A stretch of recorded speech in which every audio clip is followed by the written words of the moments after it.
أعوذ بالله من الشيطان الرجيم لن تنالوا البر حتى تنفقوا مما تحبون. فرمایا تم نیکی کے عمدہ درجے تک پہنچ ہی نہیں سکتے، تم نیکی ہرگز حاصل نہیں کر سکتے یہاں تک کہ اس میں سے خرچ کرو جس سے تم محبت کرتے ہو، اور تم جو بھی خرچ کرو گے بے شک اللہ تعالیٰ اسے خوب جاننے والا ہے. یہ مثال بالکل ایسے ہے جیسے کوئی کہے کہ اس چیز تک پہنچنے کے لیے، جس مثال ہے کہ اس لائٹ تک پہنچنے کے لیے، ہاتھ پہنچانے کے لیے آپ کو ایک ٹیبل کی ضرورت ہے، اس پر چڑھے بغیر آپ لائٹ نہیں اتار سکتے. تو اسی طرح اللہ تعالیٰ نے فرمایا کہ دیکھو تم جنت تک پہنچنے کے لیے اگر تم یہ کام نہیں کرو گے تو تم نہیں پہنچ سکتے. اور وہ کام کیا ہے؟ لن تنالوا البر حتى تنفقوا مما تحبون. تم نیکی کے عمدہ درجے تک، تم جنت کے عمدہ درجے تک نہیں پہنچ سکتے جب تک تم وہ اپنے رب کے راستے میں نہ دو جس سے تم محبت کرتے ہو، جسے تم پسند کرتے ہو. رک کے سوچیے آپ کی اور میری کون کون سی ایسی پسندیدہ چیزیں ہیں، قیمتی چیزیں ہیں جو ہم کسی کو، دیکھیں جو قیمتی ہوتی ہے وہ ہم کسی کو دکھانا بھی نہیں چاہتے، کسی کو دینا بھی نہیں چاہتے. ایون اگر کوئی پسند کی کھانے کی بھی چیز ہو نا تو اکیلے بیٹھ کے کھاتے ہیں، یا اپنے بالکل کسی پر بہت زیادہ فیوریٹ پرسن کے ساتھ، کسی اپنے دوست کے ساتھ شیئر کرتے ہیں بس، اور کسی اور کو. تو اللہ تعالیٰ نے کیا فرمایا کہ دیکھو تمہارا کامل ایمان تب ہوگا جب تم اپنی پسند کی چیزوں میں سے کچھ دو. یہ نہیں فرمایا کہ اگر پسند اور قیمتی ہے تو وہ سارا ہی دے دو، اس میں سے کچھ نہ کچھ دو. رک کے سوچیے، ہر کسی کے گھر میں کچھ نہ کچھ قیمتی ہوتا ہے. ٹھیک ہے، میں یہ نہیں کہہ رہی کہ ابھی گھر جائیں اور جا کے بس کچھ نہ کچھ ایسا قیمتی نکال کے کسی کو پکڑا دیں. رک کے سوچنا ہے کیونکہ وہ ہماری خواہش نفس بن جاتی ہے وہ چیز، اور اگر ہم اتنا ہی سمیٹ لیا اور ہم دنیا سے چلیں گے تو وہ چیز پھر ہماری بھی نہیں ہوگی. تو اسی طرح دیکھیں، ایک تو ہوتا ہے انسان کے دل میں مال کی محبت، لیکن ہر انسان کی اپنی ایک پسند کی چیز ہوتی ہے جو وہ واقعی اس کو ضائع نہیں کرنا چاہتا. کسی کے لیے مال ہوتا ہے، کسی کے لیے وقت بڑا قیمتی ہوتا ہے، تو اسی طرح کسی کے لیے نیند بڑی قیمتی ہوتی. تو اللہ تعالیٰ نے کیا فرمایا کہ ان چیزوں میں سے کچھ اپنے رب کی خاطر قربان کرو گے تو پھر تمہیں جنت ملے گی. اور رسول اللہ صلی اللہ علیہ وسلم کی ایک حدیث انس رضی اللہ تعالیٰ عنہ بیان کرتے ہیں، جب یہ آیت نازل ہوئی ابو طلحہ انصاری رسول اللہ صلی اللہ علیہ وسلم کی خدمت میں حاضر ہوتے ہیں اور عرض کرتے ہیں رسول اللہ صلی اللہ علیہ وسلم میری جائیداد میں مجھے سب سے زیادہ پسند ایک بیرحا کا باغ ہے، این مسجد نبوی کے سامنے تھا، بالکل مسجد نبوی کے فرنٹ ڈور کے سامنے. تو کہنے لگے کہ اللہ کے نبی صلی اللہ علیہ وسلم آپ کو بھی بڑا پسند ہے نا، ابھی اس کا بھی پانی پیتے ہیں، ٹھنڈا پانی کا وہاں تھا، میٹھا اور ٹھنڈا پانی تھا. تو کہنے لگے اللہ کے رسول میں اسے اللہ کے راستے میں وقف کرتا ہوں کیونکہ اللہ نے فرمایا نیکی کے عمدہ درجے تک تم پہنچ ہی نہیں سکتے جب تک تم وہ اللہ کے راستے میں نہ دو جو تمہیں بہت پسند ہے. اور فرمانے لگے کہ میں چونکہ اللہ سے اجر کی امید رکھتا ہوں لہٰذا میں نے یہ اللہ کے راستے میں وقف کر دیا. اور اس کے بعد یہ اپنے اس باغ کے دروازے کے اندر کھڑے ہوئے تھے، یعنی باغ کی انٹرنس ہوتی اس کے باہر کھڑے ہو کے انہوں نے اپنی بیوی کو آواز دے کر کہا تھا کہ اے میری بیوی، ان کا نام لے کے کہا تھا کہ اندر سے باہر نکل آؤ. کیوں؟ کیونکہ میں نے اللہ کے ساتھ جنت کا سودا کر لیا اور یہ میں نے اللہ کے راستے میں وقف کر دیا ہوا ہے. اور انہوں نے بھی دوہرا کے نہیں پوچھا کہ اتنا قیمتی اللہ کے راستے میں دے دیا، اللہ کو ہی دے دیا، مطلب اب ہم اس میں نہیں آ سکتے. کچھ نہیں بولی وہ بھی، اور وہ بھی فوراً بھائی. اسی طرح حضرت عمر رضی اللہ تعالیٰ عنہ جب یہ آیت سنتے ہیں تو فرمانے لگے اللہ کے رسول صلی اللہ علیہ وسلم مجھے خیبر میں سے جو حصہ ملا ہے اس سے بڑھ کر نفیس مال مجھے آج تک نہیں ملا، میں نے ارادہ کیا ہے کہ اسے صدقہ کر دوں. آپ صلی اللہ علیہ وسلم نے فرمایا ایسے کرو، اس کا جو اوریجنل ہے یعنی جیسے وہ جگہ ہے وہ اپنے پاس رکھو، لیکن اس کے اوپر سے جو تمہیں آمدنی حاصل ہوگی، جو باغ کی جو قیمت تمہیں ملے گی وہ تم اللہ کے راستے میں دیتے رہنا. اور یہ واقعات ہمیں بخاری اور مسلم میں ملتے ہیں. تو پتہ کیا چلتا ہے؟ اس سے یہ پتہ چلتا ہے کہ صحابہ کرام کے اندر قرآن پر عمل کرنے کا شوق کتنا تھا. وہ آیتیں سنتے تھے اور فوراً کہتے تھے کہ میں نے تو یہ کام کرنے کا ارادہ کر لیا ہے. لیکن آج ہمارے دل کہاں پر ہے؟ ہم قرآن سنتے ہیں، قرآن پڑھتے ہیں، لیکن ہمارے دلوں کی دنیا نہیں بدلتی کیونکہ ہمارے دلوں میں ایمان وہ موجود ہی نہیں. لیکن رمضان مہینہ ہی ایسا ہے کہ اب ہمیں پہلے والے کام نہیں کرنے، اب ہمیں واقعی ٹرانسفارم ہونا ہے، واقعی اپنے آپ کو چینج کرنا ہے. اور ہمیں اپنے رب کی خاطر اگر کچھ بھی کرنا پڑے تو ہمیں کرنا ہے. ہمیں اپنے نبی صلی اللہ علیہ وسلم کی محبت میں کچھ بھی کرنا پڑے تو ہم کرنے کے لیے تیار ہوں، اپنا ایمان اتنا مضبوط کریں۔ اور پھر اللہ تعالیٰ نے فرمایا دیکھو تم جو کچھ بھی اپنے رب کے راستے میں خرچ کرو گے نا تو بے شک اللہ تعالیٰ بڑا علم رکھنے والا ہے۔ آپ کسی کو کچھ دے رہے ہیں، اس بندے کو سمجھ نہیں ہے کہ کتنا کتنا کہاں سے آگے، لیکن اللہ نے فرمایا اللہ کو سارا حساب ہے کہ تم نے کب کہاں کتنا نہ چاہتے ہوئے اپنے رب کے راستے میں دیا۔ اور فرمایا کھانے کی ہر چیز بنی اسرائیل کے لیے حلال تھی مگر جو اسرائیل نے اپنے اوپر خود حرام کر لی تھی، اس سے پہلے کہ تورات اتاری جائے کہہ دیجئے کہ تورات لاؤ پھر اسے پڑھو اگر تم واقعی ہی سچے ہو، پھر جس نے اس کے بعد اللہ پر جھوٹ باندھا تو وہی ظالم ہے۔ روایت سے پتہ چلتا ہے کہ یعقوب علیہ السلام نے کہا تھا، ان کو ایک بڑی طویل بیماری لگ گئی تھی تو انہوں نے کہا تھا کہ اگر میں ٹھیک ہو گیا تو میں اپنی پسند کی چیزیں کھانا چھوڑ دوں گا۔ اور ان کا پسندیدہ کھانا کیا تھا؟ اونٹ کا گوشت اور اونٹ کا دودھ تھا۔ ان کو یہ دونوں چیزیں پسند تھی اور انہوں نے چونکہ نظر مانی تھی اس لیے انہوں نے اس کو چھوڑ دیا، اور یہ بات ایز اٹ از ان کی تورات میں بھی لکھی ہوئی تھی، ان کی کتاب میں بھی لکھی ہوئی تھی، کیونکہ وہ اپنی کتاب میں جیسے ایکسپلینیشن کرتے تو وہاں انہوں نے لکھا ہوا تھا۔ لیکن وہ چونکہ صرف اور صرف انہوں نے اپنے اوپر روکا تھا کہ میں نہیں کھاؤں گا، قوم نے اس کو اپنے اوپر حرام کر دی۔ اور جب رسول اللہ صلی اللہ علیہ وسلم نے اونٹ کا گوشت چونکہ کھاتے تھے، رسول اللہ صلی اللہ علیہ وسلم مکہ سے جب مدینہ آئے اونٹ کو ذبح کیا جاتا تھا، گوشت پکا کے کھا لیا جاتا تھا، اونٹنی کا دودھ بھی پیا جا رہا تھا، تو یہ لوگ کہنے لگے یہ کیسا دین ہے، ہمارے دین میں تو اونٹ کا گوشت بھی حرام ہے اور اونٹ کا دودھ بھی۔ اللہ تعالیٰ نے وہاں دلیل نازل فرمائی کہ دیکھو تم لوگوں نے خود اپنے اوپر حرام کیے۔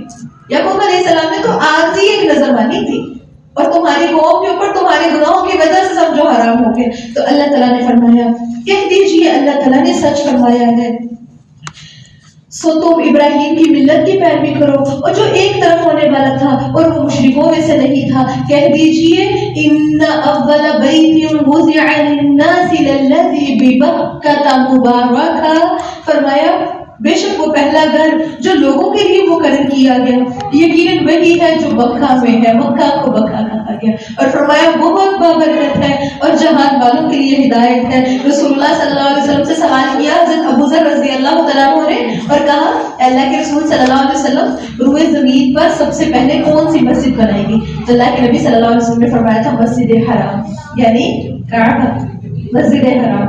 اور پھر پوچھا کہ اس کے بعد کون سی مسجد بنی ہے؟ تو فرمایا مسجد اقصیٰ۔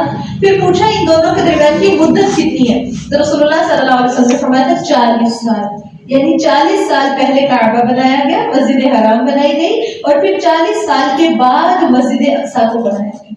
اور آج مسجد اقصیٰ کے ظلم و ستم کا شکار ہے۔ اللہ تعالیٰ سے دعا ہے کہ اللہ رب العالمین اس کو پھر سے آزادی اور پہلے کی طرح کر دے۔ اور فرمایا اس میں واضح نشانیاں ہیں ابراہیم کے کھڑے ہونے کی جگہ، اور جو کوئی اس میں داخل ہوا وہ امن والا ہو گیا۔ اور اللہ کے لیے لوگوں کو اس گھر کا حج کرنا فرض ہے جو اس کے راستے کی استطاعت رکھتا ہو، اور جس نے اس حکم سے کفر کیا تو بے شک اللہ تعالیٰ تمام جہانوں سے بے پرواہ ہے۔ روایت سے پتہ چلتا ہے رسول اللہ صلی اللہ علیہ وسلم کے پاس ایک عورت آئی تھی اور آ کر کہنے لگی اللہ کے رسول صلی اللہ علیہ وسلم اللہ کے اپنے بندوں پر جو فریضہ حج ہے، میرے والد تو اس حال میں ہے کہ بہت بوڑھے ہیں، سواری پر ٹکے بیٹھ نہیں سکتے، مطلب وہ سفر نہیں کر سکتے، تو کیا میں ان کی طرف سے حج کروں؟ تو رسول اللہ صلی اللہ علیہ وسلم نے فرمایا تھا ہاں تم ان کی طرف سے حج کرو، یعنی اگر کوئی صاحب استطاعت ہے وہ خود حج نہیں کر سکتا تو اس کی طرف سے لازماً کوئی نہ کوئی حج کرے۔ کیوں؟ کیونکہ دوسری حدیث سے پتہ چلتا ہے اللہ کے نبی صلی اللہ علیہ وسلم نے فرمایا اگر کوئی صاحب استطاعت ہوتے ہوئے بھی ہر طرح کی اس کے پاس استطاعت ہے، اس کے باوجود اگر وہ حج نہیں کرتا تو پھر اللہ کو کوئی پرواہ نہیں، وہ یہودی ہو کے مرے یا پھر عیسائی ہو کر مرے، مطلب وہ بندہ ملت ابراہیمی پر فوت نہیں ہوتا، وہ شریعت محمدیہ پر فوت نہیں ہوتا۔ اور اگر کوئی کسی اور غفلت کی وجہ سے حج نہیں کر پایا اور وہ دنیا سے چلا گیا، یعنی اس کی مصروفیت اتنی تھی اور وہ نہیں کر پایا اور وہ دنیا سے چلا گیا لیکن اس کا پلان تھا، تو پھر اس کی طرف سے وارث اس کی طرف سے حج لازمی کریں گے۔ اور پھر اللہ تعالیٰ نے فرمایا جس نے کفر کیا، اپنے رب کی بات نہ مانی، تو بے شک اللہ تعالیٰ تمام جہان والوں سے بے پرواہ ہے۔ کہہ دیجئے اے اہل کتاب تم کیوں اللہ کی آیات کے ساتھ کفر کرتے ہو جبکہ اللہ اس پر پوری طرح گواہ ہے جو تم کرتے ہو۔ کہہ دیجئے اے اہل کتاب تم اللہ کے راستے سے اس شخص کو کیوں روکتے ہو جو ایمان لے آیا، تم اس راستے میں کوئی نہ کوئی ٹیڑھ تلاش کرتے ہو حالانکہ تم تو گواہ بھی ہو، اور اللہ تعالیٰ اس سے غافل نہیں ہے جو کچھ تم کرتے ہو۔ یا ایھا